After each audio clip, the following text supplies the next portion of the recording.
waxa looga jeedayna wada hadalkan dib u soo noqday inuu noqdo ku dhab ah ku midad laga dhalinayo ku isku soo dhaweynaya Somaliland iyo Soomaaliya kolka waxa noo qorshaysanaa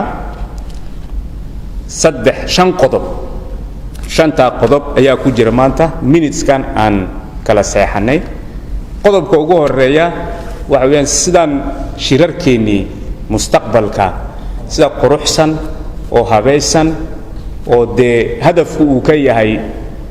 wada hadal maahine wada hadal mira keenaya taas waxa ingiriiska lagu yiraahdo code of conduct qodobka labaad waxa weeyaan sidee baan kalsoonidii dib u dhisnaabayd confidence building gibe qodobka saddexaad dhowr arrimood oo Soomaaliya iyo Somaliland ay ku heshiiyeen shirar hore oo hirgelintoodii ay wax ka dhiman yihiin ama lagu dhaqaaqin ayay ahaayeen waxa kamida halka maalgelinta dhaqaale gargaarada maaragtay insaaniga sidee baan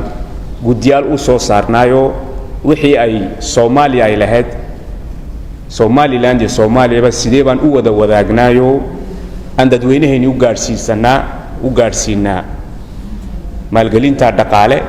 iyo deeqda laga helayo dibadda guddi baan u saarnay guddigaasi wuxuu shiri doonaa 15 cisho kadib Djibouti uu ku shiri doonaa guddi labaadoo samada air traffic maamulkeegii u fiirsan doona ka shaqayn doonana waan soo saarnay 15 cisho kadib ayuu Djibouti ku shiri doonaa guddi saddexaad oo ku lug leh ama ka shaqayn doona nabad sugidda ayaa isagana la qorsheeyay saddexda guddi 15 cisho kadib waxay ku kulmi doonaan Djibouti waxaan ku magac siinay technical committees subcommittees guddigan wasiirada aan ku jirno magaciisu waxa weeyaan joint ministerial committee 45 cisho kadib ayuu haddana Djibouti ku kulmi doonaa sidoo u qiimeeyo qadariyo u qiyaaso wixii ay guddiyaashii technicalka ay soo qabteen waxay ku tusaysaa ina daacad iyo ina dab laga yahay hadafka lagu socdo ina meel la gaarsiyo ama la gaadhoba kolka waxaad ogaatiin madaxdeennii hadday 4 cisho wali joogaan madaxweyne Muuse Biixi intuu Djibouti miday buu joogaayo shakhsiyan ayuu waxan ula socdaa saacadba saacad ayuu la socdaa shaqadan socota oo isagoo wabdigiisa ku dhiiri gelinaya ina hore loo socdo kalsoonidii la abuuro oo shaqadii ay noqoto shaqo hadaf leh oo macno leh oo qaaya leh oo damidha leh sidaasoo kale prime minister Xasan Ali Kheere madaxweynihiisii uu la socday uu ka hadhay hotelkan buu ku jira isaguna tallaabo ayuu ula socdaa shaqadan qabsoomaysa ay qabsoomatay sidii runta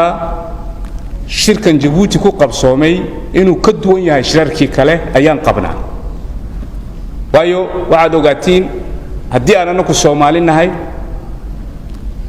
shisheeyuhu meesha boogtu ku taalo bilow arki karaya haddana dawadeedii uu ku raagaan u malayno uu garan waayay Djibouti waxay la tahay annagoo qadarinayna ixtiraamayna madax bannaanida Somaliland iyo Soomaaliya waxaan leenahay Djibouti oo walaalka weeyaan walaalihiin weeyaan iyaga garanaya siday niigu garab galaan hadafkan aad ku socotiin madaxweyne Ismaaciil Umar Geelle kolkuu ogolaaday inuu haddana initiative kan inuu hormood u noqdo oo hoggaam u noqdo shucuurka buu qabay dareenka buu qabay wuxuuna goostay inuuna ka hadhin arrintan inuu ku garab galo walaalihii madaxdii Somaliland iyo Soomaaliya siday hadafka ay ku socdaan ay u gaadhaan isagoo isgarab taagan